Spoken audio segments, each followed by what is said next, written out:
महिलेच्या गळ्यातील सोने हिसकावणाऱ्या चोरट्यांना सिंहगड रोड पुणे पोलिसांनी केली अटक। अंधराचा फायदा घेत वृद्ध महिलेच्या गळ्यातील सोन्याची चेन जबरदस्तीने हिसका मारून चोरी करणाऱ्या 2 आरोपींना सिंहगड रोड पोलिसांनी 48 तासांच्या आत केली अटक। 4 ऑगस्ट 2025 रोजी गुन्हा दाखल। सदर गुन्ह्यातील तक्रारदार महिला या वयस्कर असल्याने त्यांचा गैरफायदा घेऊन 2 अनोळखी इसमांनी रात्रीच्या वेळी त्यांच्या गळ्यातील सोन्याची चेन जबरदस्तीने हिसका मारून चोरून नेली।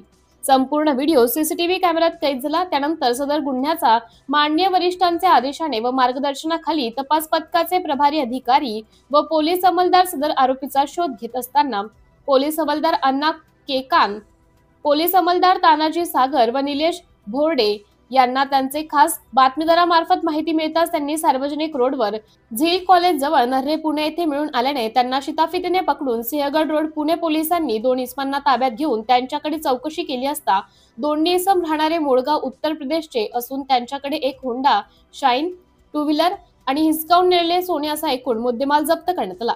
तपास पथकाचे अधिकारी संतोष भांडवलकर आणि पोलीस उपनिरीक्षक यांच्या आदेशानुसार त्यांच्यावर गुन्हा दाखल करून अटक करण्यात आली आहे। सिटी इंडिया न्यूज साठी कार्यकारी संपादक संदीप पांचाळ।